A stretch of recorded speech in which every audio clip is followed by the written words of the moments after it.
As El Diablo's razor-sharp horns aimed straight for his chest, Miguel knew these were his final moments on Earth.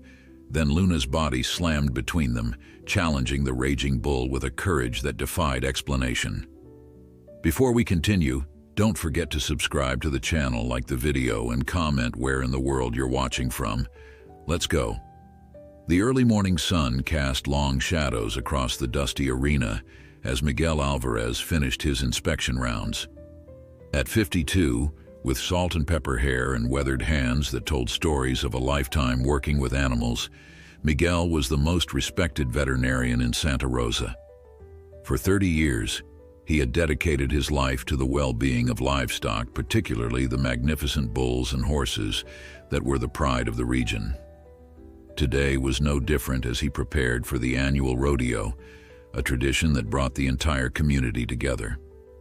The arena, normally silent at this hour, was beginning to stir with activity as workers prepared for the day's events.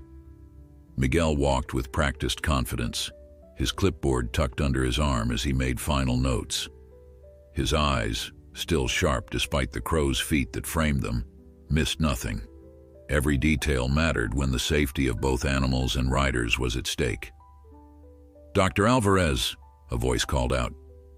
Miguel turned to see Carlos, a young assistant who had been working with him for just over a year. "The new bull arrived last night. El Diablo, they're calling him." Miguel nodded, his expression serious. "I heard. Brought in from the Ortega ranch. They say he's unpredictable." "That's putting it mildly," Carlos replied, falling into step beside the older man. The handlers could barely get him into the holding pen. One of them almost got gored just unloading him from the trailer.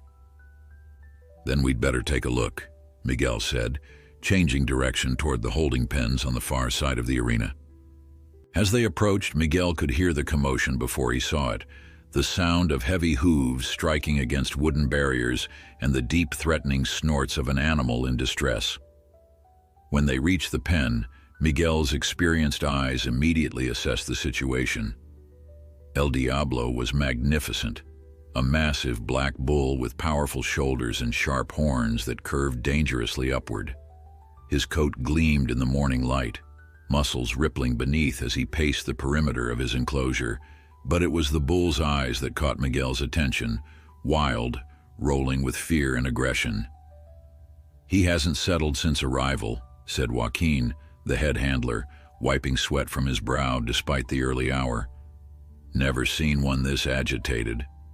Miguel approached the fence cautiously, observing the bull's behavior.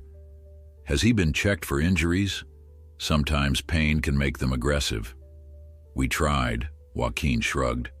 "Nobody can get close enough." Miguel frowned. An injured bull was dangerous, to itself, to the riders, and to everyone involved in the rodeo. As a veterinarian, his responsibility was clear. "I need to examine him before he can participate. We'll sedate him if necessary." Joaquin looked doubtful. "You sure about this, doctor? This one's different. There's something in his eyes." Miguel had heard such concerns throughout his career. Bull handlers were a superstitious lot, often attributing personalities and intentions to the animals in their care. While Miguel respected their experience, he relied on science and his own judgment. "All animals communicate through their behavior, Joaquin. We just need to listen properly."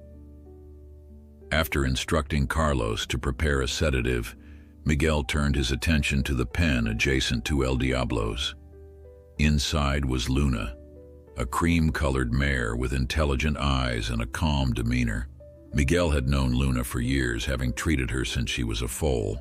Now 7 years old, she was one of the most reliable horses in the arena, used primarily to help guide bulls into position and assist the handlers. Luna nickered softly as Miguel approached, stretching her neck over the fence for his touch. He stroked her nose affectionately. "Hello, old friend. Looks like we have a challenging case today." The mare's ears twitched forward, her eyes seeming to understand. Miguel had always found comfort in Luna's presence. There was something special about her, an unusual intelligence and sensitivity that set her apart from other horses. "Dr. Alvarez, I have the sedative ready," Carlos called, approaching with a loaded syringe. Miguel nodded. "Good. Now, Joaquin, I'll need you and your men to corner him against the far wall.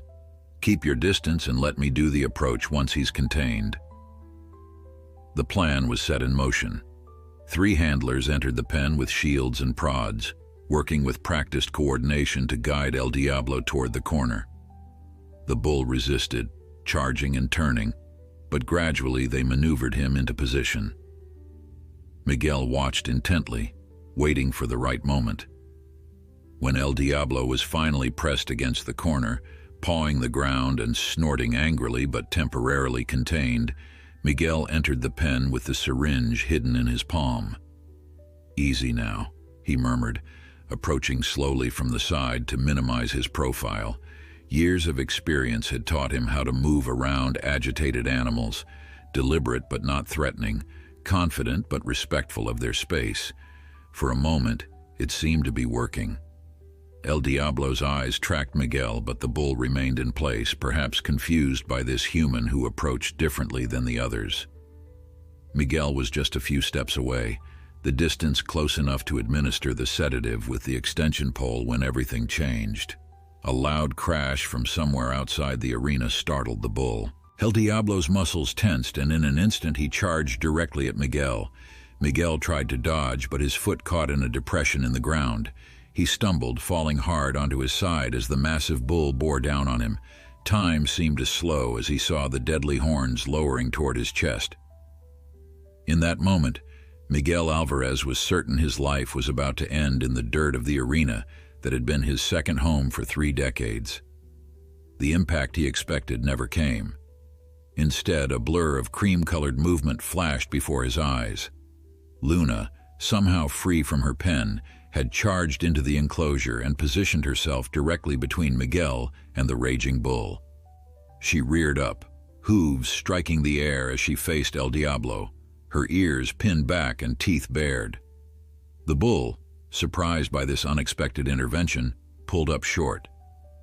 Luna held her ground, her body forming a protective barrier over the fallen veterinarian. El Diablo pawed the ground, confused by this new threat that neither fled nor attacked. "Luna," Miguel whispered, his voice thick with disbelief and fear. Not for himself now, but for the brave mare. In the standoff that followed, handlers rushed into the pen, taking advantage of El Diablo's momentary hesitation to secure him with ropes and guide him away from Miguel and Luna. Carlos hurried to Miguel's side, helping him to his feet. "Are you hurt, doctor?" he asked urgently, scanning for injuries. Miguel shook his head, unable to take his eyes off Luna, who remained vigilant, her gaze fixed on the bull even as he was pulled away.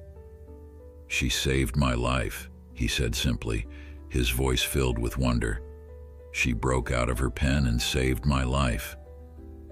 Joaquin approached, his face pale. "I've never seen anything like it. That mare crashed through the gate like it was made of paper, went straight for you when El Diablo charged." Miguel limped to Luna's side, ignoring the pain in his ankle as he placed a trembling hand on her neck. "How did you know?" he whispered to her. "How did you know I was in danger?"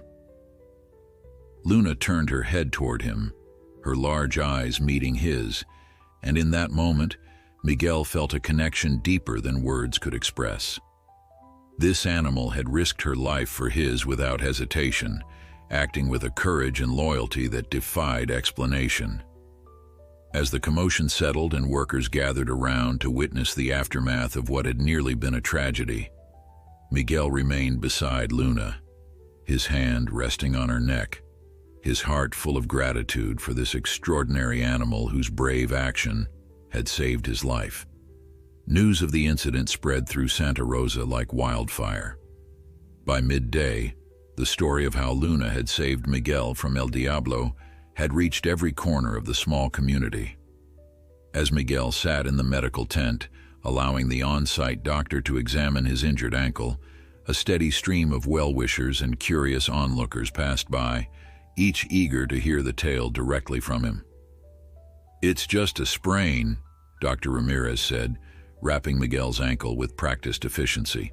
"You're lucky that's all you got. Bull encounters rarely end this well." Miguel nodded, his mind still replaying the moment when Luna had appeared between him and certain death. "It wasn't luck," he said quietly. "It was Luna." Dr. Ramirez gave him a knowing look. "The mare, yes? Everyone's talking about it. Quite remarkable." Outside the tent, the rodeo organizers had gathered for an emergency meeting.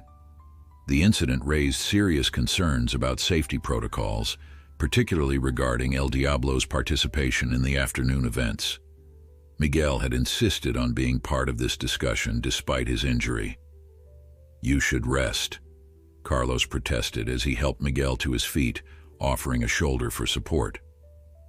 "I'm the head veterinarian," Miguel replied firmly. "This is my responsibility."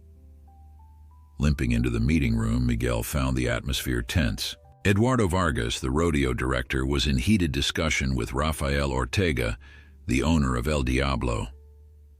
"That bull is too dangerous," Eduardo was saying, his voice raised. "He nearly killed our veterinarian." "El Diablo is the main attraction," Rafael countered. "People have come from 3 states to see him. You can't pull him from the lineup now." The room fell silent as Miguel entered.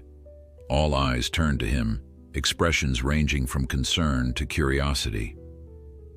"Miguel," Eduardo greeted him, genuine relief in his voice. "How are you feeling?" "I've been better." Miguel managed a smile, lowering himself carefully into a chair. "But I'm here to talk about El Diablo." Rafael stepped forward, his expensive boots clicking on the wooden floor.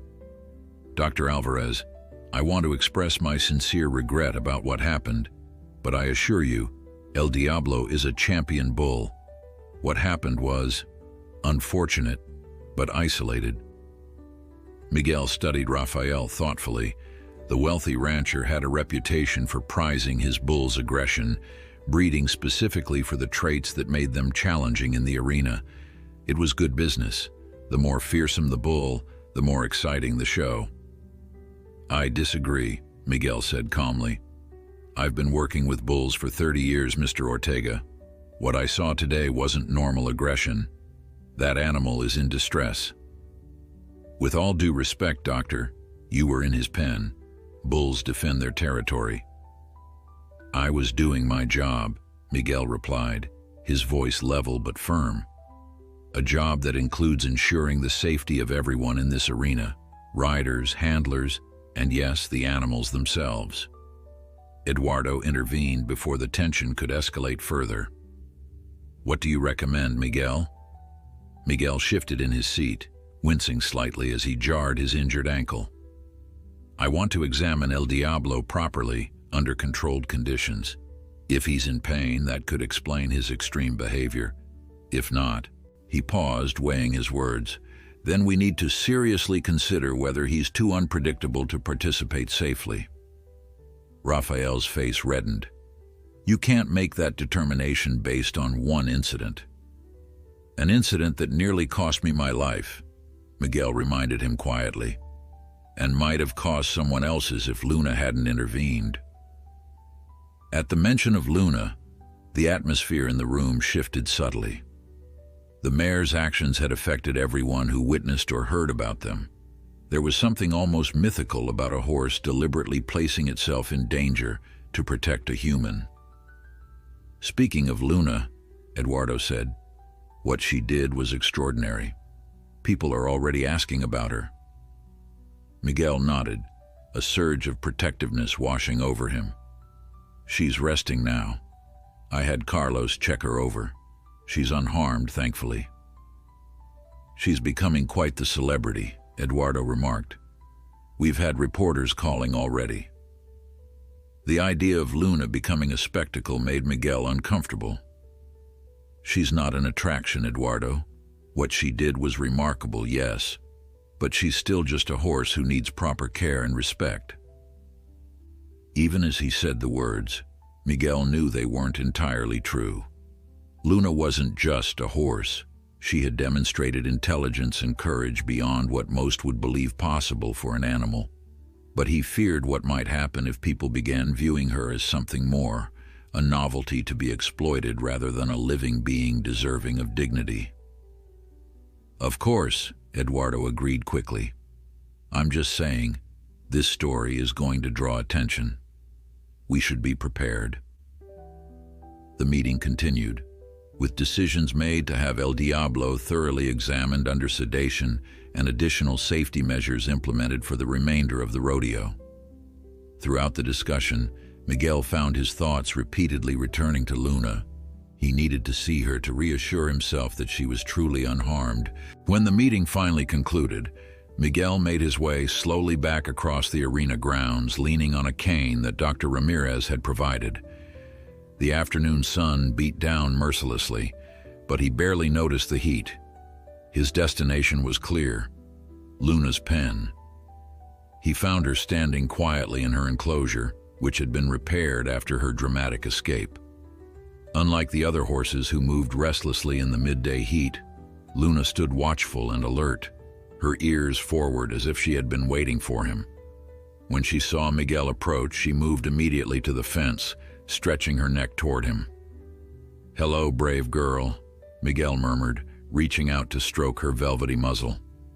"You've caused quite a stir today." Luna nudged his hand gently, her dark eyes seeming to assess his condition. Miguel had always felt that this particular mare understood more than others. But after today's events, he wondered just how deep that understanding went. "How did you know?" he asked softly, the question that had been circling in his mind since the moment she'd appeared between him and El Diablo. "How did you know I needed help?" Luna merely blinked, offering no answers but her steady presence. For Miguel, it was enough. Whatever connection existed between them, something forged through years of mutual trust and care, had manifested in the most profound way possible today. Carlos approached, carrying a bucket of fresh water. "Everyone's talking about her," he said, nodding toward Luna as he emptied the bucket into her trough. "They're calling her the hero horse already." Miguel sighed. "I was afraid of that." "Is that bad?" Carlos looked confused.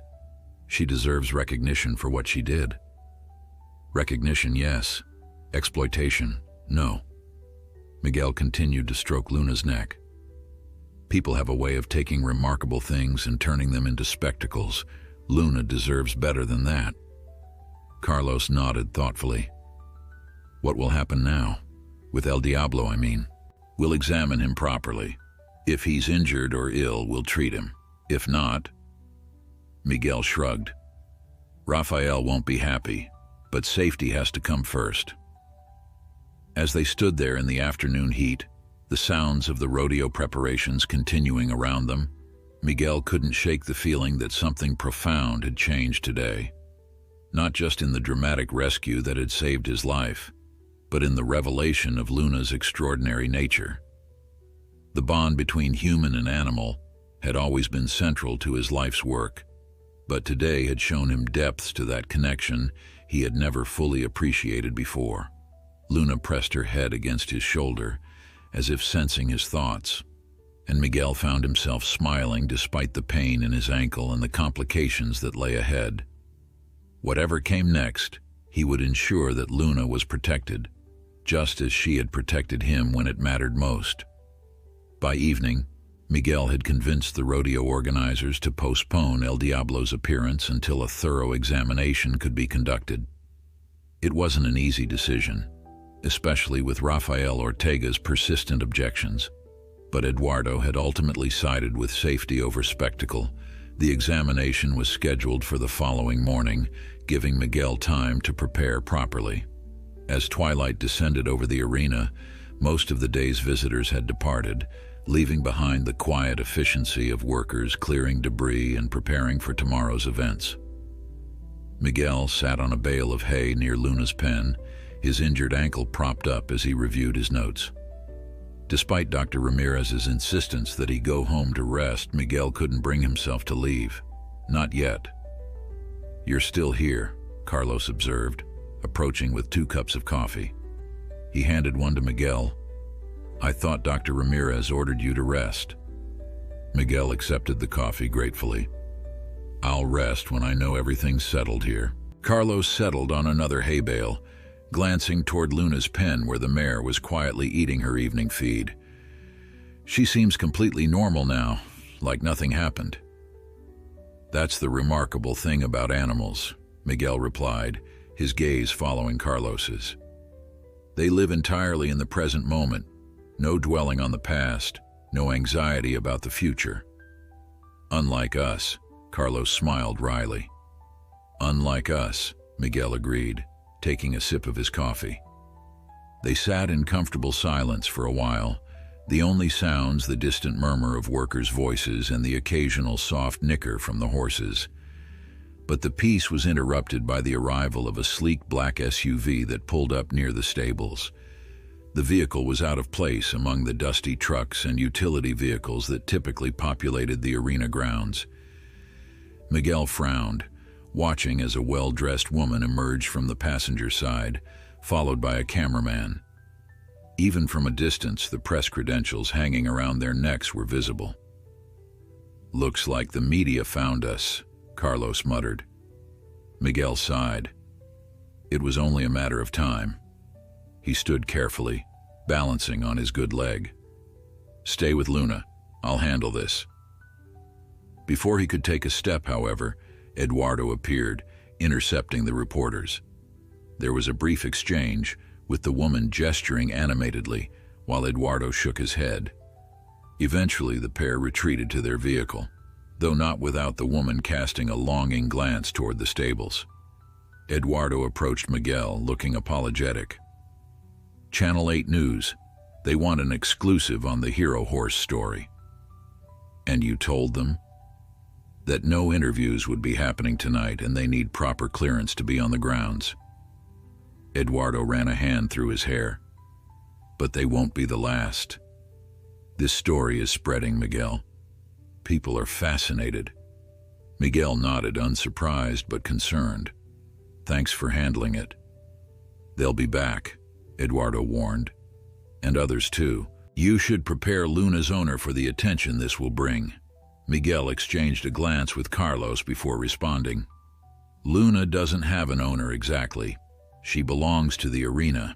She was donated years ago by a breeder who couldn't sell her. Some superstition about her unusual coloring bringing bad luck." Eduardo raised his eyebrows. "So she's arena property. That's convenient." "What do you mean?" Miguel asked, though he suspected he knew where this was heading. "Just that there might be opportunities here. People love stories like this. A heroic animal, a dramatic rescue. It could bring positive attention to the rodeo, maybe even some sponsorship interest." Miguel felt a familiar tension in his shoulders. "Luna isn't a marketing opportunity, Eduardo." "I'm not suggesting we exploit her," Eduardo replied quickly. "But we can't ignore the interest this is generating. People will want to see her, maybe take pictures. We should have a plan." Miguel knew Eduardo wasn't wrong. The story would attract attention whether they embraced it or not.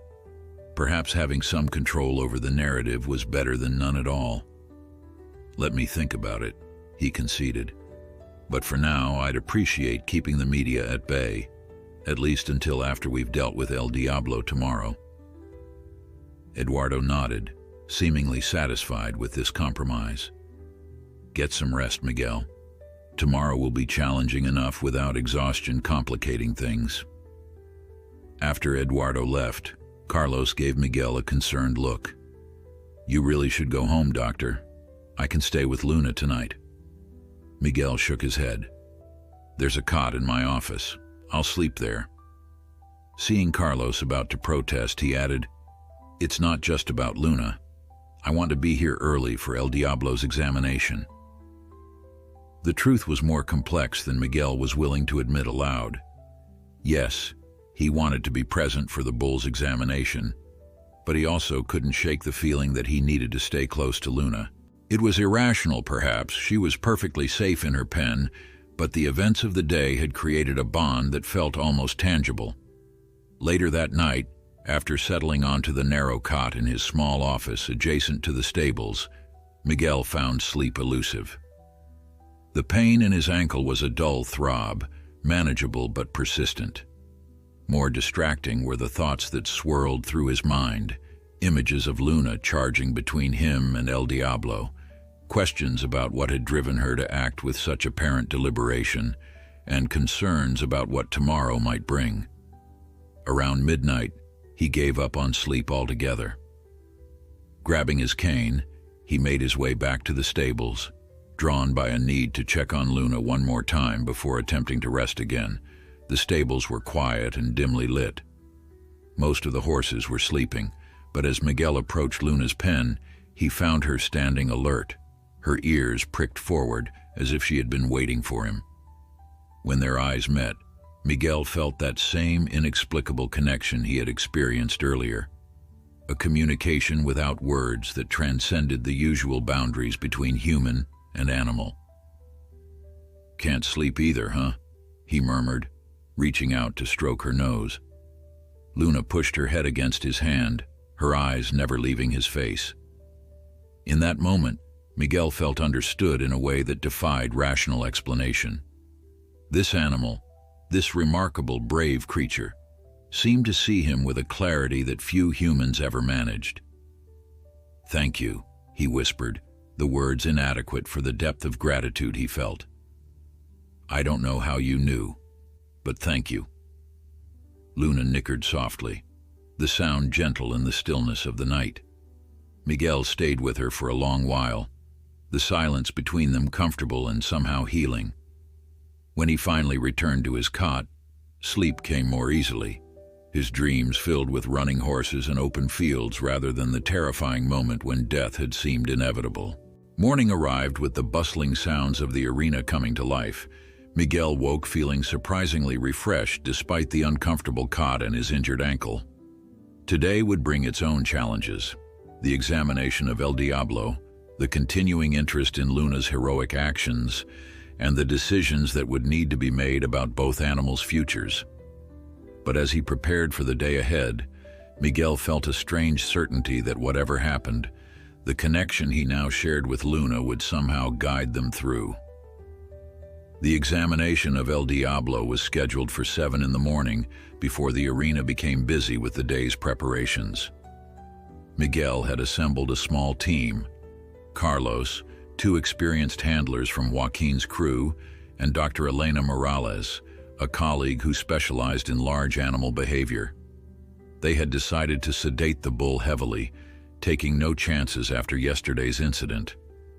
As Miguel limped toward the holding pen where El Diablo had spent the night, he spotted Rafael Ortega already waiting, his expensive boots and pressed shirt incongruous against the dusty surroundings. The rancher's face was set in a frown, his displeasure at the delay in his prized bull's appearance evident. "Dr. Alvarez," Rafael greeted him stiffly, "I hope this examination will be quick. El Diablo is the highlight of today's events." Miguel met his gaze steadily.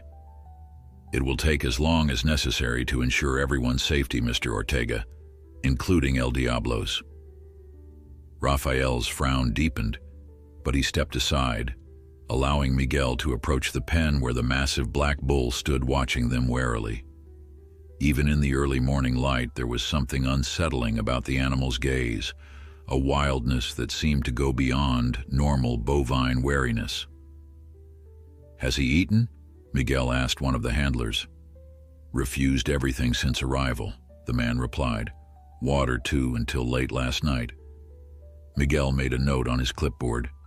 Refusal to eat or drink could indicate stress, pain, or illness, none of which boded well for El Diablo's participation in the rodeo.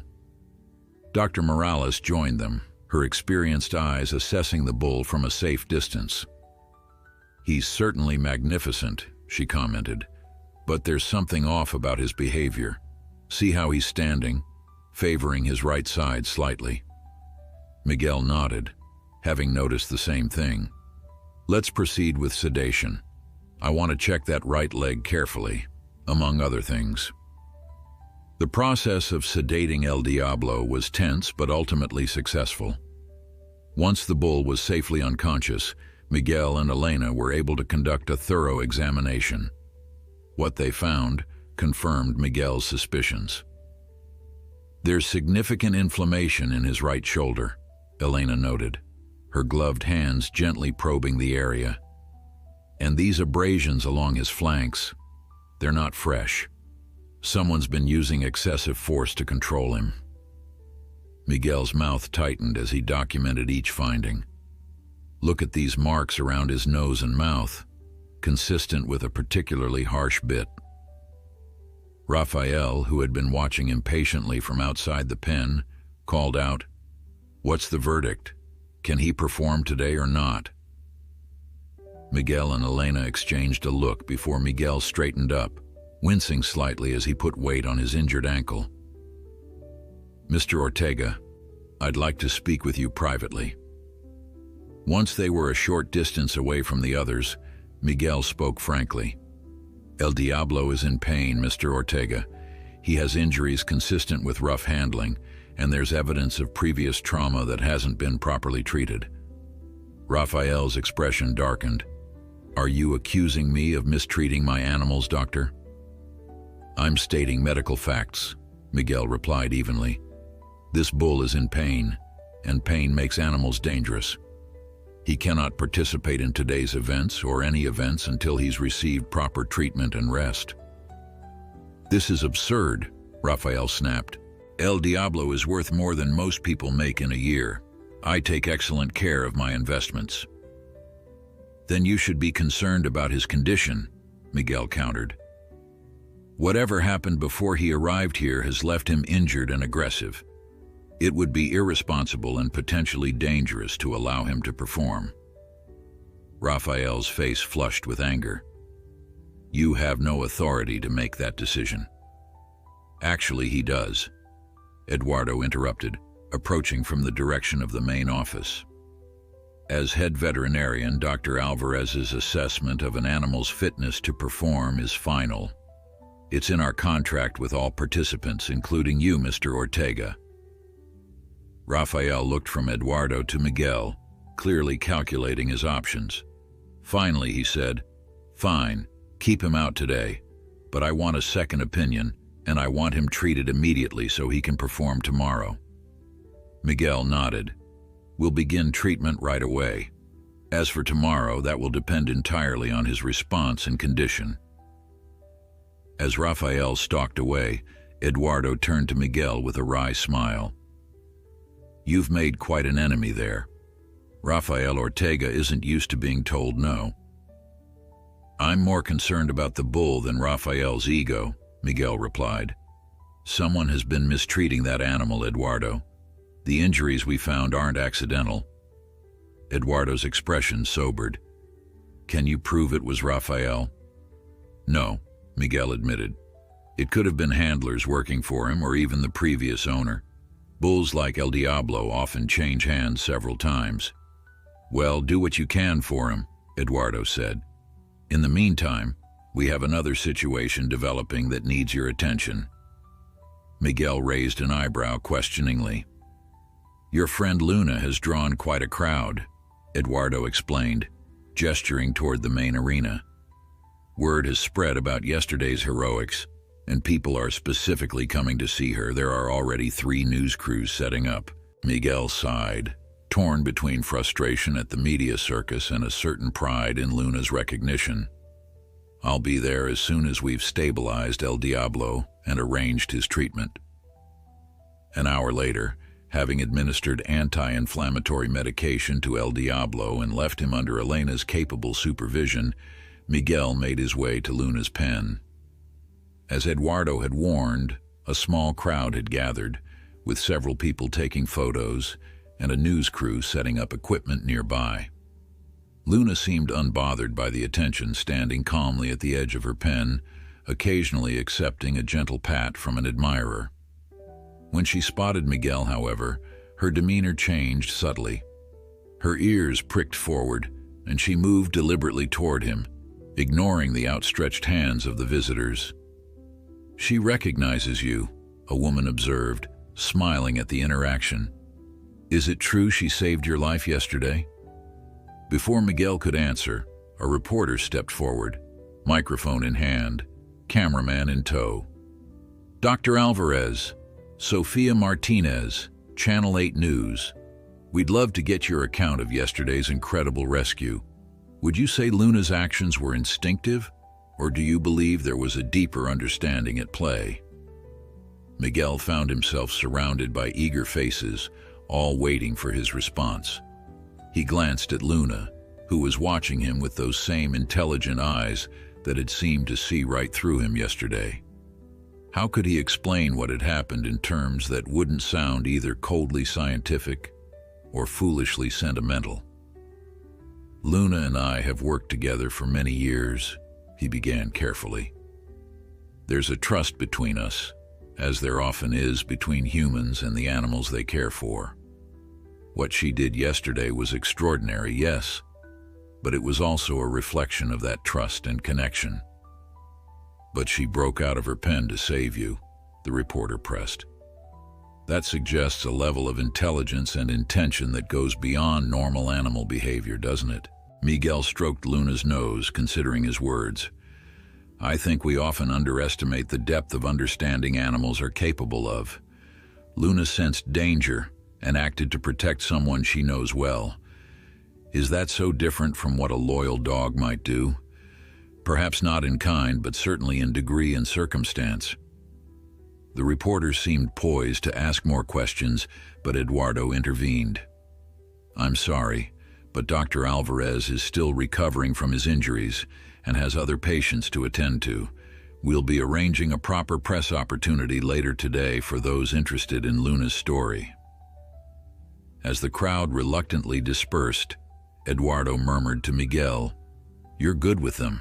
Natural, authentic. That will serve us well in managing this situation." Miguel frowned slightly. "I'm not interested in managing anything, Eduardo. I just want to ensure Luna isn't exploited." "Of course," Eduardo agreed quickly. "But like it or not, she's becoming a sensation.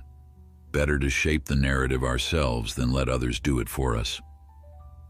Miguel knew Eduardo was right, but as he looked at Luna, this ordinary yet extraordinary horse, who had somehow known exactly when and how to act in a moment of crisis, he couldn't help but feel protective. Whatever came next, he was determined to ensure that Luna's well-being remained the priority, regardless of her newfound fame. By midday, the arena had transformed into a hive of activity. The regular rodeo events were proceeding as scheduled, but there was an undeniable buzz in the air that had nothing to do with the competitions. Word about Luna had spread far beyond Santa Rosa, drawing visitors from neighboring towns who came specifically to see the hero horse who had saved her veterinarian. Eduardo, ever the pragmatist, had quickly adapted to the situation. A special viewing area had been set up near Luna's pen, allowing visitors to see her without overwhelming the mare. A hastily printed sign told her story in brief, dramatic terms, and a donation box had been placed nearby, ostensibly to support arena animal care. Miguel observed these developments with mixed emotions. On one hand, he was touched by the genuine affection people showed toward Luna. Children especially seemed drawn to her, their faces lighting up when she gently took an offered apple slice or carrot from their hands. On the other hand, he couldn't shake the feeling that something precious was being commodified, turned into entertainment for the masses. "You're scowling again," Carlos noted, joining him at the fence where they both watched a family taking photos with Luna in the background. "Am I that transparent?" Miguel asked, attempting to relax his expression. "Only to those who know you well," Carlos replied with a smile. "Luna seems to be handling the attention just fine, if that's what you're worried about." It was true. Luna showed no signs of stress or discomfort with her newfound celebrity. She accepted the attention calmly, occasionally seeking out Miguel with her gaze as if to reassure herself of his presence, but otherwise behaving as though being admired by strangers was perfectly normal. "It's not just about Luna," Miguel admitted. "It's this whole spectacle. People are so eager for heroes and heartwarming stories that they don't stop to question whether their attention is helpful or harmful." Carlos considered this. Maybe it's both. People need stories like this, especially in difficult times, and the donations will help the arena care for all the animals, not just Luna. Before Miguel could respond, they were interrupted by the arrival of a sleek black car that pulled up near the stables. Miguel recognized it immediately, the same vehicle that had brought the news crew the previous evening. This time, however, it wasn't just reporters who emerged. A tall, elegantly dressed woman stepped out, her confident stride and expensive attire marking her as someone accustomed to authority. "Who is that?" Carlos asked, watching as Eduardo hurried to greet the newcomer. "Victoria Reyes," Miguel replied, his tone neutral. "She owns the largest media company in the state. Newspapers, television stations, online news sites. Her company controls most of them." Carlos whistled softly. "And she came personally? Luna really is becoming famous." Miguel watched as Eduardo led Victoria toward them, the woman's keen eyes already fixed on Luna. There was something calculating in her gaze that made Miguel instinctively wary. "Dr. Alvarez," Eduardo called out, his voice just a little too hearty. "Ms. Reyes would like to meet you, and Luna, of course." Miguel straightened, extending his hand as they approached. "Ms. Reyes." "Dr. Alvarez." Victoria's handshake was firm, her smile professional but warm. "I've heard so much about your remarkable experience yesterday. And this must be the famous Luna." Her attention shifted to the mayor, who regarded her with quiet interest.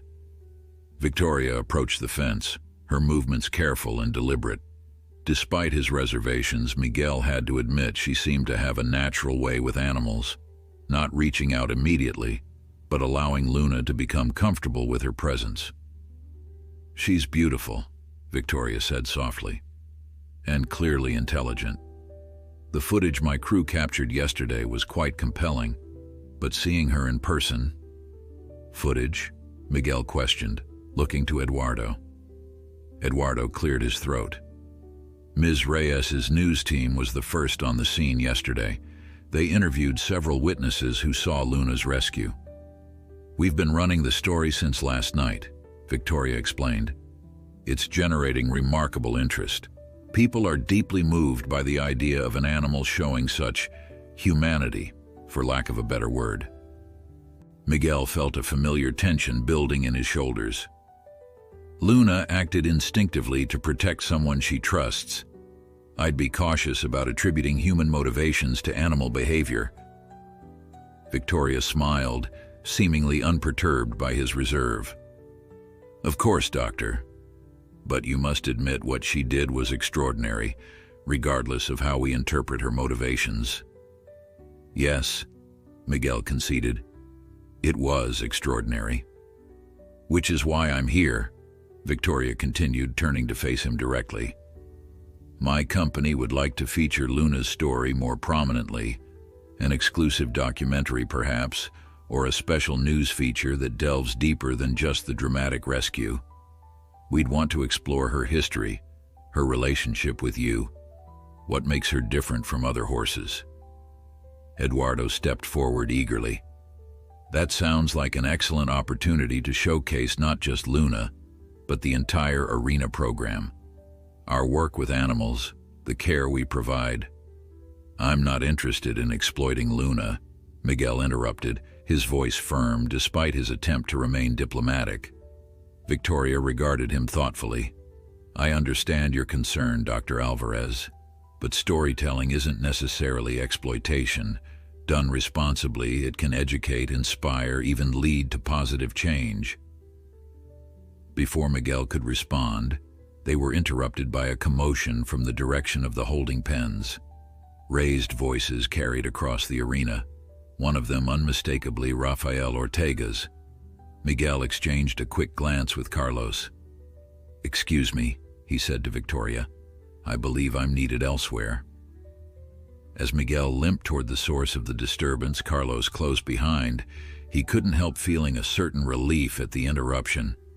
Victoria Reyes was clearly intelligent and persuasive, the kind of person who usually got what she wanted. He needed time to think through his response to her proposal. They found Rafael engaged in a heated argument with Elena and one of the handlers. El Diablo's pen was open, and a trailer was backed up to the entrance, clearly intended to transport the bull. "What's going on here?" Miguel asked, taking in the scene. Rafael turned, his face flushed with anger. "I'm taking my bull home, Alvarez. Since you've decided he can't perform, there's no reason for him to stay." Elena stepped forward. "I was explaining to Mr. Ortega that moving El Diablo now would be inadvisable. He's still under the effects of sedation and medication. Transportation would be stressful and potentially harmful." "He's my property," Rafael insisted. "I decide what's best for him." Miguel measured his words carefully. "Mr. Ortega, as the veterinarian who examined El Diablo, I strongly recommend against transport at this time. The bull needs rest and continued treatment. Moving him now could exacerbate his injuries." "Injuries that you claim exist," Rafael replied skeptically. "I've decided to get that second opinion I mentioned from my own veterinarian at my own ranch." Miguel felt a growing concern that went beyond professional disagreement. The defensiveness in Rafael's manner, his rush to remove El Diablo from scrutiny, it raised questions about what the rancher might be hiding.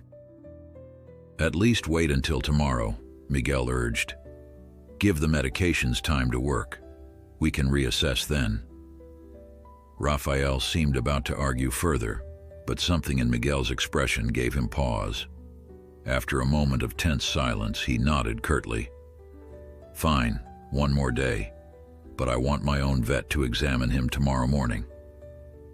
As Rafael stalked away, Elena turned to Miguel with a worried look. "There's more going on here than he's admitting. Those injuries we found, someone has been systematically mistreating that bull." "I know," Miguel agreed grimly, "and I intend to find out who." As evening approached, Miguel found himself back in his small office reviewing his notes on El Diablo's examination. The pattern of injuries troubled him deeply. They spoke of systematic mistreatment rather than accidental harm.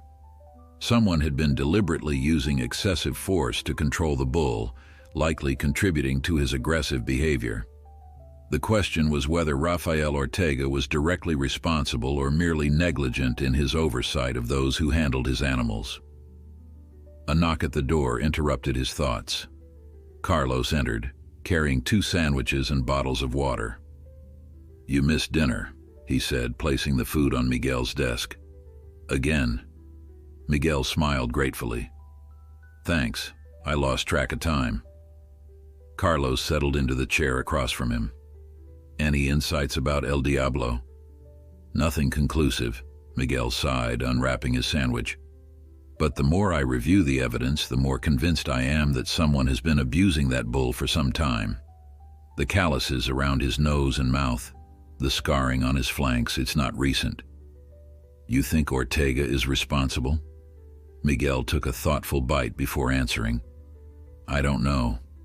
He seems genuinely proud of El Diablo, and men like Rafael tend to view their animals as valuable property, if nothing else. Deliberately damaging that property doesn't make sense." "Unless the damage serves a purpose," Carlos suggested. "Some handlers believe that pain makes bulls more aggressive in the arena. More aggressive means more exciting for spectators." "A dangerous philosophy," Miguel frowned, "and illegal in most regulated events." They ate in contemplative silence for a few minutes before Carlos spoke again.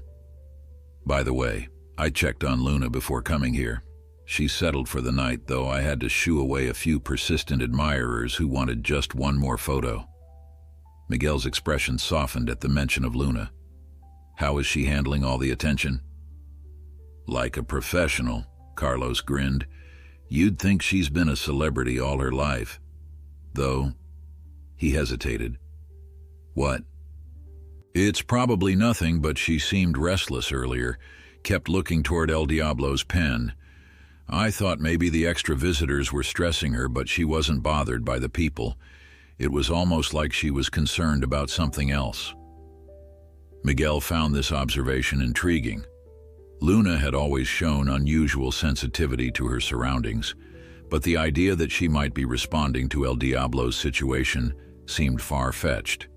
Yet he couldn't dismiss it entirely after witnessing her extraordinary behavior the previous day.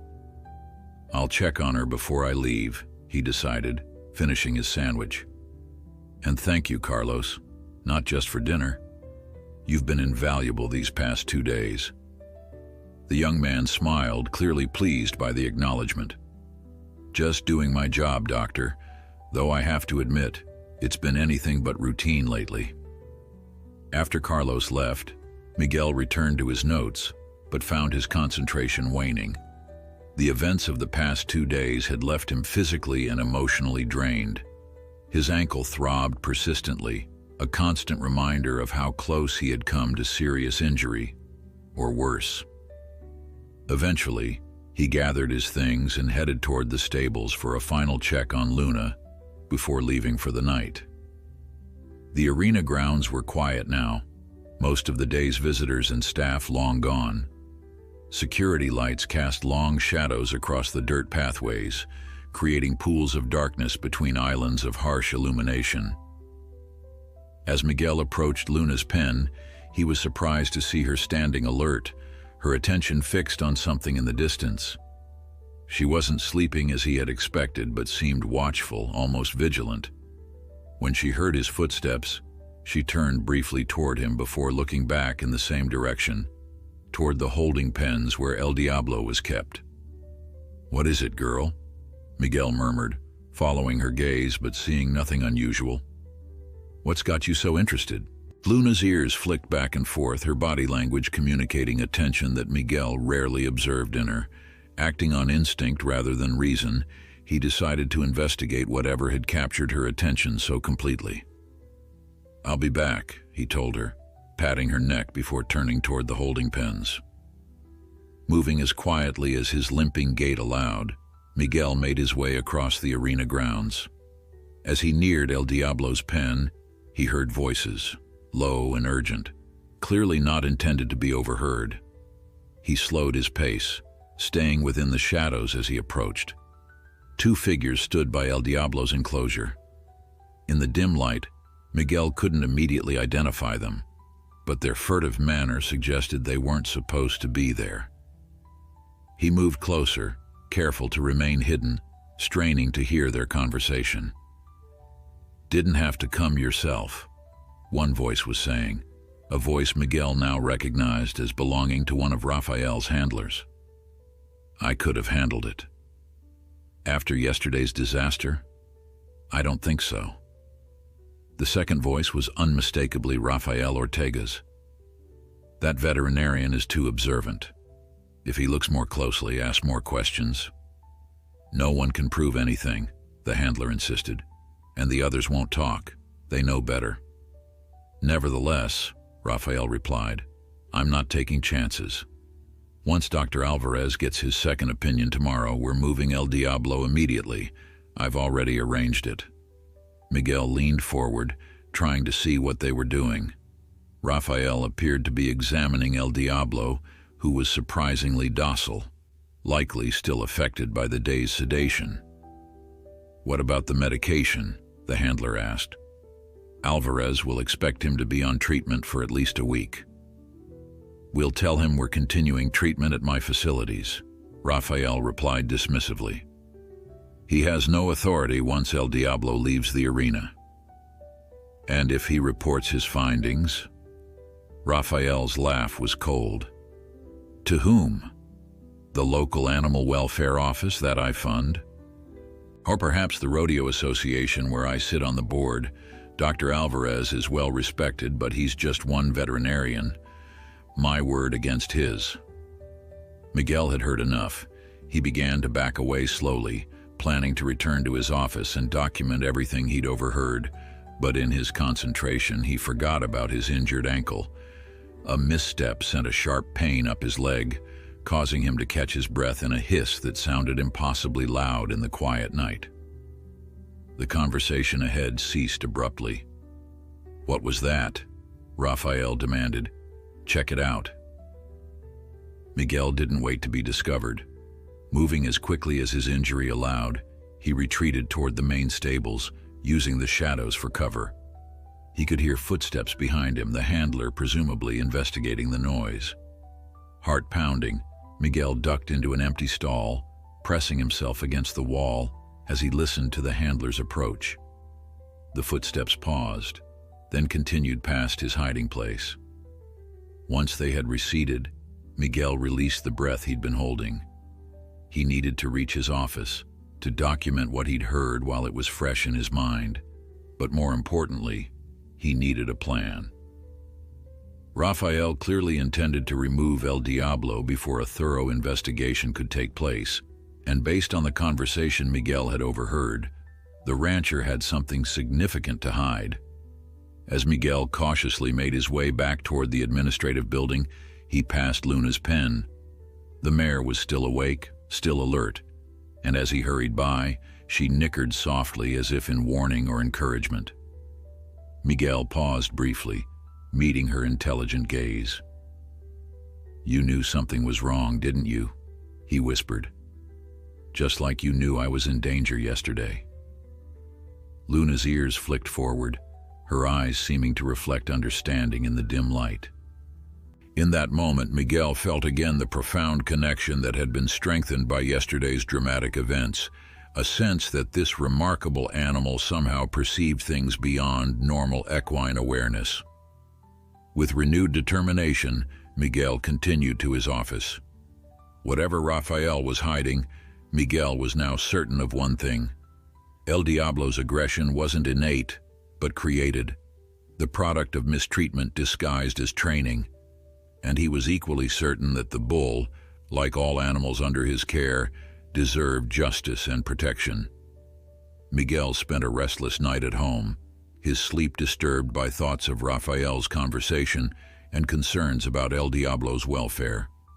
By dawn, he had formulated a plan, not a perfect one, but the best he could manage given the circumstances. He needed evidence beyond his own overheard conversation, something that would stand up to scrutiny if Raphael's influence proved as extensive as he claimed. He arrived at the arena earlier than usual, relieved to find Carlos already there, checking on the animal's morning feed. "You look terrible," Carlos observed bluntly. "Did you sleep at all?" "Not much," Miguel admitted. "We need to talk, but not here. Meet me in my office in 10 minutes. While waiting for Carlos, Miguel checked on Luna. The mare greeted him with her usual gentle nudge, but there was an alertness in her manner that mirrored his own tension. He found himself talking to her as he might to a colleague, explaining in low tones what he had overheard the previous night. "I don't know exactly what Raphael's been doing to El Diablo," he told her, stroking her neck, "but I intend to find out and stop it." Luna's ears flicked forward, her dark eyes fixed on him with what seemed like understanding. For a moment, Miguel felt almost foolish, confiding in a horse as though she could comprehend human problems. Yet after what he had witnessed 2 days ago, he couldn't dismiss the possibility that Luna's understanding went deeper than most would credit. In his office, Miguel shared everything with Carlos, the conversation he had overheard, his suspicions about El Diablo's treatment, and his concerns about Raphael's influence. "We need evidence," he concluded. "Something more substantial than my word against Raphael's." Carlos looked thoughtful. "What about El Diablo's medical records? Surely there must be documentation of previous injuries, treatments." "Assuming they were properly recorded," Miguel replied. "But yes, that's one avenue. Raphael mentioned his own veterinarian is coming this morning. I want to be present for that examination." He might not allow it. He doesn't have a choice. Arena policy requires the head veterinarian to be present for all animal examinations on the premises. Eduardo will back me on that at least. Carlos nodded slowly. What else do you need me to do? For now, keep an eye on El Diablo's pen. If anyone tries to move him before the examination, call me immediately. And... Miguel hesitated. Keep Luna away from the media as much as possible today. I don't want her being used as a distraction while this is happening. Speaking of media, Carlos said, glancing out the window, your friend Ms. Reyes is back, with what looks like a full camera crew this time. Miguel followed his gaze to see Victoria Reyes directing several people who were setting up professional camera equipment near Luna's pen. Eduardo was with her, gesturing enthusiastically as he spoke. Perfect timing, Miguel muttered. He turned back to Carlos. Remember, call me immediately if anything happens with El Diablo. I'll deal with Victoria and Eduardo. Outside, the morning sun was already warming the arena grounds. Victoria spotted Miguel approaching and broke away from her crew to meet him. Her smile was confident, her handshake firm. Dr. Alvarez, good morning. I hope you've had time to consider my proposal. Ms. Reyes, Miguel acknowledged, I see you've already started setting up. Just preliminaries, she assured him. B-roll footage, establishing shots. Nothing involving Luna directly until we have your approval, of course. Miguel doubted that Victoria Reyes often waited for approval before proceeding with what she wanted, but he appreciated the pretense of consideration. I'm afraid this morning isn't good for any filming. We have a situation with another animal that requires my attention. Victoria's expression remained pleasant, but her eyes sharpened with interest. A situation? Perhaps something our viewers might find educational. We are planning a series on veterinary care in rodeo settings. Before Miguel could respond, Eduardo joined them, his manner effusive. Miguel, Ms. Reyes has been sharing her vision for the Luna feature. The exposure could be tremendous for the arena. Eduardo, Miguel nodded. I was just explaining that I have to oversee an examination of El Diablo this morning. Rafael's bringing his own veterinarian. Eduardo's smile faltered slightly. Ah, yes, I'd forgotten that was scheduled for today, but surely one of the other staff veterinarians could handle it. This opportunity with Ms. Reyes is significant. Arena policy requires the head veterinarian to be present for all examinations, Miguel reminded him, using the same point he had made to Carlos. Especially in cases where there are concerns about an animal's welfare. Victoria's interest was clearly piqued now. Concerns about welfare? Is this the same bull that attacked you before Luna's intervention? Miguel inwardly cursed himself for revealing too much. The last thing he needed was media attention on El Diablo before he had gathered proper evidence. It's a routine precaution, he said smoothly. Nothing unusual. Victoria studied him for a moment, clearly not believing him, but choosing not to press the issue. Very well. We'll continue with our preliminary work this morning. Perhaps this afternoon would be better for Luna's portion? Perhaps, Miguel agreed non-committally. I'll let you know once the examination is complete. As if on cue, a sleek pickup truck pulling a horse trailer drove through the arena gates.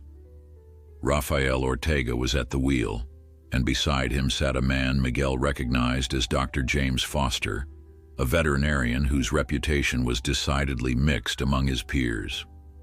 Some considered him brilliant, others suggested his ethics were flexible when the price was right.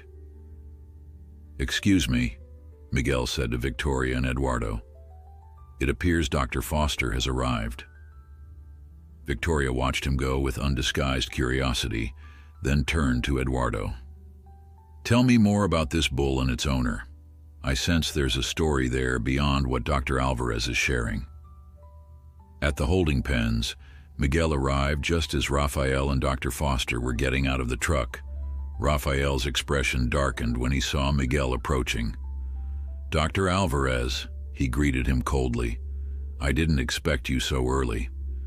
As head veterinarian, I'm required to be present for all examinations," Miguel replied. "Good morning, Dr. Foster." Foster nodded curtly, his thin face impassive. "Alvarez, I understand you've diagnosed some concerning injuries in Mr. Ortega's bull." "I have comprehensive notes from yesterday's examination," Miguel confirmed, pulling a folder from under his arm. "I'd be happy to share my findings." Foster accepted the folder without comment, though Raphael looked displeased by the exchange. The three men walked to El Diablo's pen in uncomfortable silence. The bull was standing quietly in the morning sun, showing none of the agitation that had characterized his behavior 2 days earlier, likely due to the continued effect of the medication Miguel had administered. As Foster entered the pen to begin his examination, Miguel noticed movement from the corner of his eye. Turning slightly, he saw Victoria Reyes standing at a distance, observing the proceedings with evident interest. Behind her, a cameraman was discreetly filming. Raphael followed Miguel's gaze and stiffened when he spotted the media presence. "What are they doing here?" he demanded in a low voice. "Ms. Reyes is working on a feature about Luna," Miguel explained. "Her heroics have attracted considerable attention." Raphael's jaw tightened. "Keep them away from El Diablo. I don't want this turning into some kind of exposé." His defensive reaction only strengthened Miguel's suspicions. Whatever Raphael was hiding, he clearly feared public scrutiny.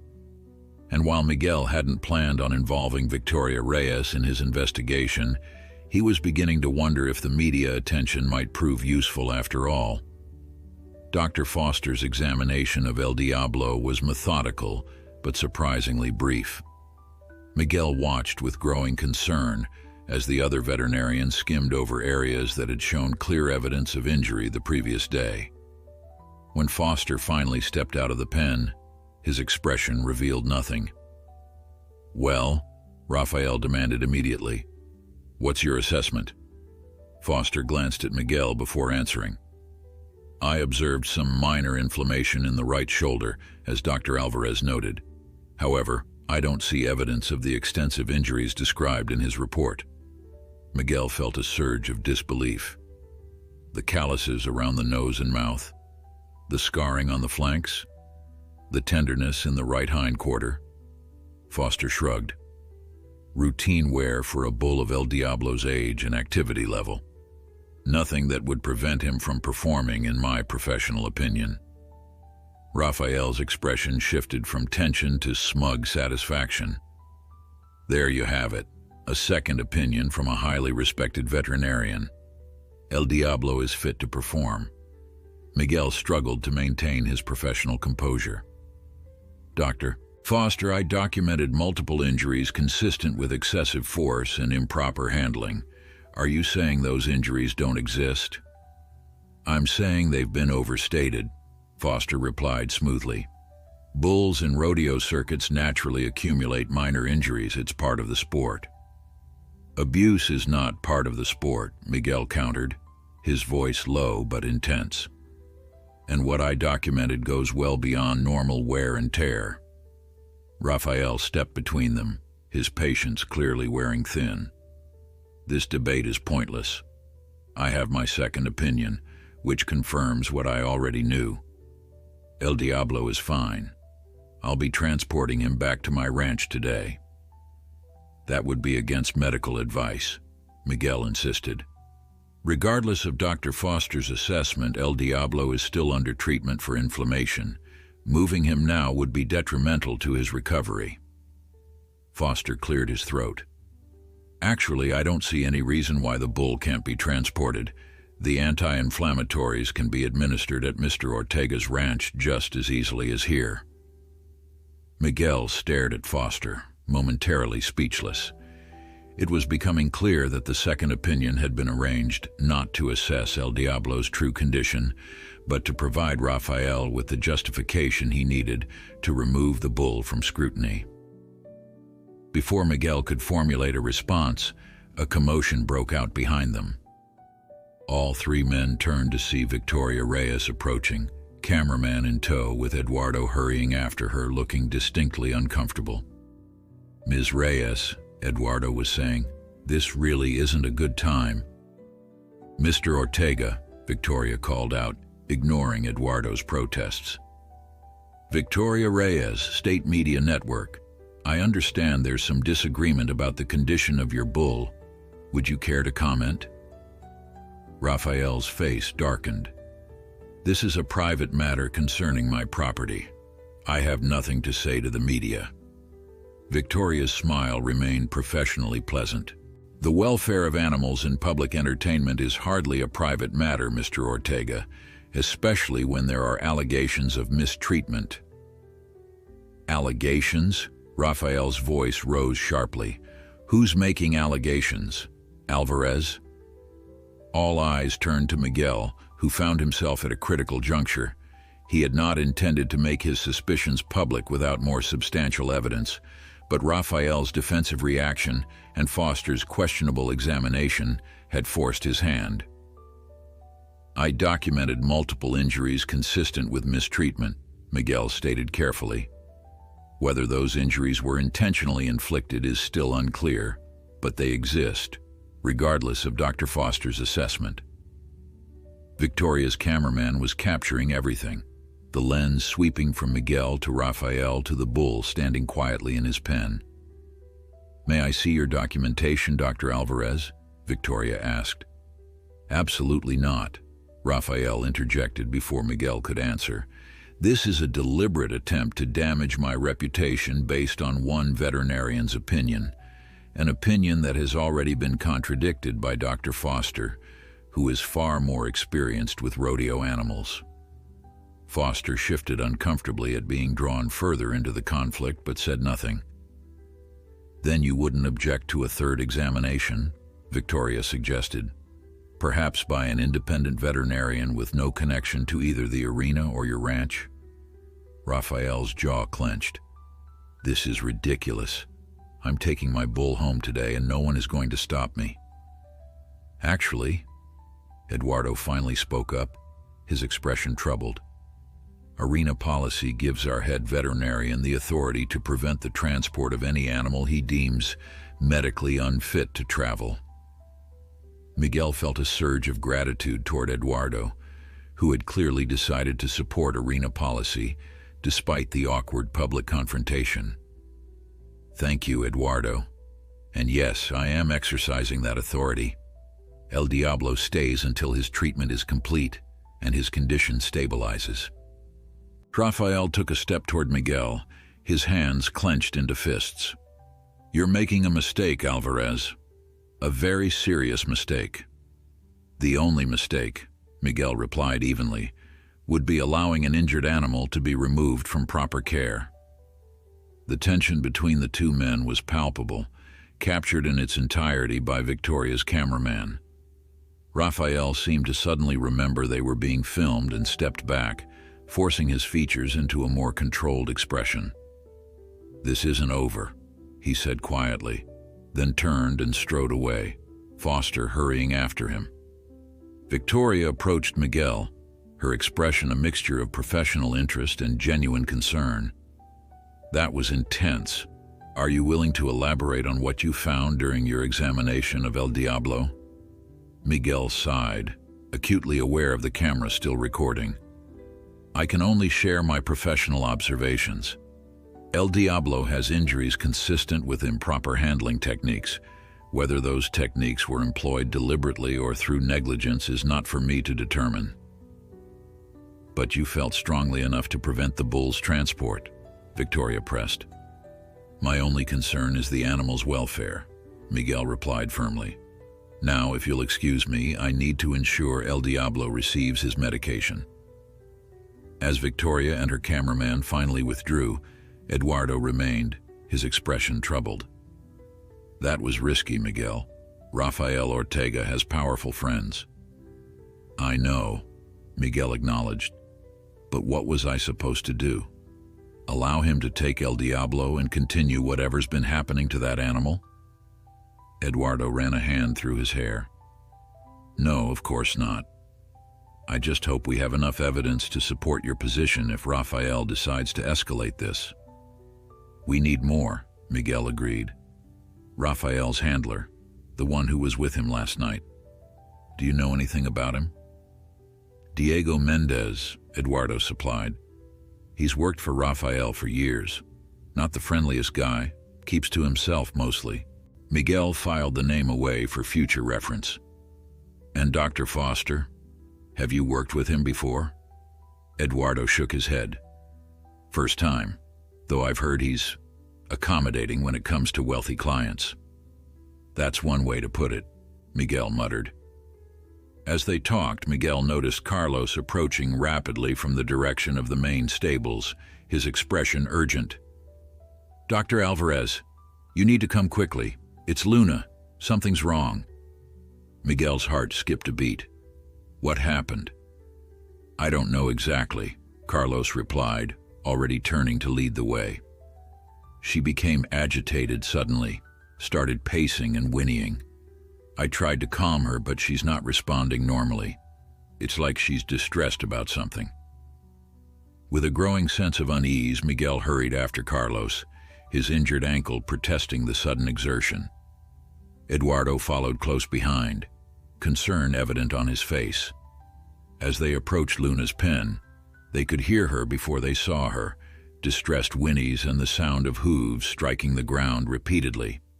Rounding the corner, Miguel was shocked to see Luna rearing and pawing at the air, her usual calm demeanor completely transformed.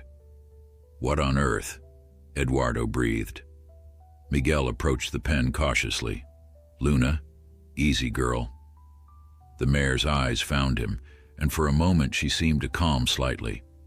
Then her gaze shifted to something beyond him, and her agitation resumed with even greater intensity. Miguel turned, following her line of sight toward the far end of the stables, and felt a chill run through him as he realized what she was looking at. The holding area where El Diablo was kept. Without a word, Miguel broke into a limping run toward El Diablo's pen, ignoring the pain that shot through his injured ankle with each step. Eduardo and Carlos exchanged confused glances before hurrying after him. Miguel, what is it? Eduardo called out, but Miguel didn't slow down. Luna's behavior had triggered an instinctive response, a certainty that something was wrong with El Diablo, the same inexplicable awareness that had led her to save his life 2 days earlier now seemed to be alerting them to another crisis. As they approached the bull's enclosure, Miguel saw immediately that something was amiss. The gate was open, and 2 men, Rafael's handlers, were attempting to guide El Diablo toward a trailer that had been backed up to the pen entrance. Despite the previous day's sedation, the bull was resistant, his massive body tense with agitation. Stop, Miguel shouted as he reached the pen. What do you think you're doing? The handlers froze momentarily, exchanging guilty looks. Diego Mendez, the man Miguel had overheard speaking with Rafael the previous night, stepped forward defensively. Mr. Ortega gave us instructions to transport El Diablo back to the ranch, he stated, though his shifty eyes betrayed his discomfort. Where is Mr. Ortega? Miguel demanded, scanning the area but seeing no sign of Rafael or Dr. Foster. He had to leave, Diego replied vaguely. Business in town. He told us to handle the transportation. Eduardo caught up to Miguel, slightly out of breath. There will be no transportation today. As I explained to Mr. Ortega, our head veterinarian has determined that moving El Diablo would be detrimental to his health. Diego's expression hardened. We have orders. Your orders don't supersede arena policy, Eduardo countered firmly. The standoff might have continued, but at that moment, El Diablo let out a bellow of distress and suddenly charged toward the open gate. The handlers scrambled to control him, but the bull's size and strength overwhelmed their efforts. In seconds, El Diablo had broken free of their grasp and burst through the gate, heading directly toward the main arena. Close the arena gates, Miguel shouted to Carlos, who immediately sprinted toward the main entrance to prevent the bull from escaping into public areas. The situation was rapidly deteriorating into a dangerous crisis. El Diablo, agitated and disoriented, was now loose in the arena proper, a space currently being prepared for the day's events, with workers setting up equipment and unaware of the approaching danger. Miguel and Eduardo raced after the bull, Eduardo shouting warnings to the workers ahead. People scattered, climbing fences or ducking behind barriers as El Diablo thundered across the open space, his powerful body a blur of motion, his sharp horns lowered threateningly. "We need to corral him before someone gets hurt," Eduardo panted as they ran. Miguel's mind raced through options. El Diablo was too agitated for direct intervention. They needed to guide him safely into one of the holding pens without further stressing the already distressed animal. But how? The answer came from an unexpected direction. A familiar whinny cut through the chaos, and Miguel turned to see Luna galloping toward them, having somehow escaped her own enclosure yet again. Carlos was running behind her, his expression a mixture of shock and resignation. "She broke through the gate," he called out to Miguel. "I couldn't stop her." For the second time in 3 days, Luna had freed herself at precisely the moment she was needed most. Miguel watched in amazement as the mare bypassed him completely, heading straight for El Diablo with purposeful strides. "Luna, no!" he shouted instinctively, fearing for her safety. But Luna seemed to know exactly what she was doing. Instead of confronting El Diablo directly, she circled wide around him, positioning herself between the bull and the open arena space. Then, with remarkable precision, she began to guide the bull, not through force or aggression, but through a series of strategic movements that seemed to both calm and direct El Diablo away from the workers and toward one of the empty holding pens. Eduardo stared in disbelief. "Is she hurting him?" "I think she is," Miguel confirmed, equally astonished. While some horses were trained for cutting and herding cattle, Luna had never received such training. Yet she moved with the confidence and skill of a seasoned cutting horse, anticipating El Diablo's movements and countering them with subtle adjustments of her own position. The bull, surprisingly, responded to Luna's guidance. His pace slowed, his aggressive posture gradually relaxing as Luna continued her careful maneuvering. Workers and handlers watched from safe positions as the cream-colored mare led the massive black bull in a sweeping arc across the arena toward the open gate of an empty pen. Victoria Reyes and her camera crew had appeared on the scene, capturing the extraordinary interaction. For once, Victoria seemed too stunned to offer commentary, simply directing her cameraman to follow the action as Luna successfully guided El Diablo into the pen. The moment the bull was safely inside, Carlos rushed forward to secure the gate. A cheer erupted from the gathered onlookers, a spontaneous expression of relief and amazement at what they had just witnessed. Luna, her task completed, trotted calmly to Miguel's side, nickering softly as if to say, "Crisis averted." Miguel placed a trembling hand on her neck, overwhelmed by what had just occurred. "That's twice now you've saved the day," he murmured. "How do you keep doing this?" Luna's intelligent eyes met his, offering no explanation beyond her steady presence. Eduardo approached, his face flushed with excitement. "Miguel, I've never seen anything like it. How did she know what to do?" Before Miguel could respond, Diego Mendez appeared, his expression dark. "This changes nothing. Mr. Ortega still wants his bull transported today." "That's not happening," Eduardo replied firmly, "especially not after this incident. El Diablo is clearly too agitated for transport." "Mr. Ortega won't be pleased," Diego warned.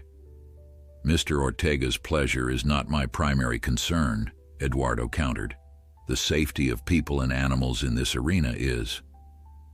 Miguel, still processing what had just occurred, suddenly noticed something on Diego's belt, a small device partially concealed by his jacket. "What is that?" he asked sharply, pointing to the object. Diego instinctively covered it with his hand, but not before Miguel had recognized it. A prod, but not the standard type used by most handlers. This one had been modified, likely to deliver a much stronger electrical shock than regulations permitted. "Let me see that," Miguel demanded, stepping forward. Diego backed away, his hand still covering the device. "It's just a standard prod." "If it's standard, you won't mind showing it to me," Miguel pressed. The handler's hesitation confirmed Miguel's suspicion. This was the evidence he had been looking for, a tool designed specifically to cause pain, to provoke the aggressive responses that made El Diablo such a crowd pleaser in the arena. "Hand it over," Eduardo joined in, his voice carrying the authority of his position. "Now." After a moment's hesitation, Diego reluctantly unclipped the device and surrendered it. Miguel examined it carefully, his suspicions confirmed by the crude modifications. "This has been altered to deliver a much stronger shock than regulations allow. Using this on any animal is a clear violation of welfare standards." Victoria Reyes had approached during this exchange, her cameraman capturing every word and gesture. "Would you say this device explains El Diablo's unusually aggressive behavior, Dr. Alvarez?" she asked, microphone extended. Miguel looked from the illegal prod to the bull now standing tensely in the holding pen, then to Luna, who remained calmly at his side. The pieces were falling into place. El Diablo's aggression, Rafael's desperate attempts to remove him from the arena, the suspicious behavior of his handlers. "Yes," Miguel answered firmly, holding up the modified prod for the camera to see clearly. "I believe this is evidence of systematic mistreatment designed to provoke aggression, a practice that is not only cruel but dangerous for both the animal and anyone near him." As Victoria continued recording, Miguel knew there was no turning back. The confrontation with Rafael Ortega was now inevitable, and with Luna's extraordinary intervention captured on film, the story had taken a turn that none of them could have anticipated. The footage of Luna herding El Diablo to safety and the discovery of the illegal prod spread across news channels and social media with astonishing speed. By evening, what had begun as a local story about a heroic horse had transformed into a statewide conversation about animal welfare in rodeo events. Victoria Reyes's comprehensive report, featuring both Luna's rescue of Miguel and her extraordinary intervention with El Diablo, had struck a chord with viewers far beyond Santa Rosa. Rafael Ortega returned to the arena the following morning, his usual confidence noticeably diminished. He had requested a private meeting with Eduardo and Miguel, which was now taking place in Eduardo's office. The atmosphere was tense, the only sound the gentle hum of the air conditioning, as Rafael considered his words carefully. "I want to make it clear," Rafael finally said, "that I had no knowledge of the modified prod or any mistreatment of El Diablo." Miguel studied Rafael's face, searching for signs of deception. "Your handler, Diego, seemed quite comfortable using that device. Are you saying he acted entirely on his own initiative?" Rafael shifted uncomfortably. "I hire professionals to train and handle my bulls. I don't micromanage their methods." "Convenient," Miguel remarked dryly. "Nevertheless," Eduardo interjected, his tone diplomatic but firm, "the evidence is compelling. The modified prod, El Diablo's injuries, his extreme behavioral responses, all consistent with systematic mistreatment. As the owner, you bear ultimate responsibility for your animal's welfare." Rafael's jaw tightened, but he didn't argue the point. "What happens now?" "The Regional Animal Welfare Authority has been notified," Eduardo explained. "They'll conduct their own investigation. In the meantime, El Diablo remains here under Dr. Alvarez's care." "And if I refuse to cooperate?" Rafael challenged, though his tone lacked conviction. "That would be unwise," Eduardo replied simply. The public reaction to this story has been overwhelming. Your reputation is already at stake. Further resistance would only make things worse. Raphael fell silent, the reality of his situation sinking in. The proud rancher who had arrived at the arena 3 days ago, confident in his influence and authority, now sat diminished, his carefully cultivated image crumbling under the weight of public scrutiny. "What do you want from me?" he finally asked. "Two things," Miguel said. "First, El Diablo stays here for rehabilitation, however long that takes. Second, you implement a transparent welfare program at your ranch, with regular independent inspections." Raphael looked as though he might protest, but after a moment he simply nodded. "Fine, but I want this story to die down. I can't have my entire business tainted by one incident." "That's not entirely in our control," Eduardo pointed out, "but demonstrating genuine commitment to reform would certainly help." After Raphael left, Eduardo turned to Miguel with a weary smile. "Well, that went better than I expected. No threats, no lawyers yet anyway." "He knows when he's beaten," Miguel replied. "The public reaction has been too strong. Fighting it would only make things worse for him." "Speaking of public reaction," Eduardo said, "have you seen the crowd outside? Luna has become quite the celebrity." Miguel had indeed noticed the gathering of visitors when he arrived that morning. Families with children, news crews, animal welfare advocates, all hoping for a glimpse of the hero horse whose remarkable actions had now been witnessed by hundreds of thousands through Victoria's broadcast. "I'm concerned about all this attention," Miguel admitted. "Luna seems to be handling it well so far, but this level of fame could become overwhelming." "Actually," Eduardo said, "I've been thinking about that. What if we channel this interest in a positive direction? The arena could establish a proper animal welfare program, with Luna as its symbol. Educational outreach, transparent policies, regular health checks, all the things we've talked about for years but never had the funding for." Miguel considered the idea. "You think people would support that?" "Victoria Reyes certainly thinks so. She's already approached me about doing a documentary series, not just about Luna, but about responsible animal care in entertainment settings, with you as the expert voice, of course." The prospect was both daunting and intriguing. Miguel had always focused on the practical aspects of veterinary care, avoiding the spotlight, but if his expertise could help drive positive change, perhaps it was worth stepping outside his comfort zone. "I'll think about it," he promised. Later that morning, Miguel made his way to Luna's enclosure, which had been temporarily expanded to give her more space and privacy from her admirers. A discreet viewing area had been set up at a distance, allowing visitors to see her without causing stress. Luna was grazing peacefully when Miguel approached, but she raised her head immediately, ears pricked forward in recognition. As always, she moved to the fence to greet him, nudging his shoulder gently. "You've caused quite a stir," Miguel told her, stroking her nose. "Everyone wants to meet the famous Luna now." Luna's placid expression suggested complete indifference to her newfound celebrity, which made Miguel smile. Despite the extraordinary awareness she had demonstrated, she remained in essence a horse, present in the moment, unconcerned with fame or the complex human reactions to her actions. Carlos joined them, carrying fresh water for Luna's trough. "How's our star patient this morning?" "Seems unaffected by all the attention," Miguel replied. "How's our other patient?" "El Diablo is much calmer today," Carlos reported.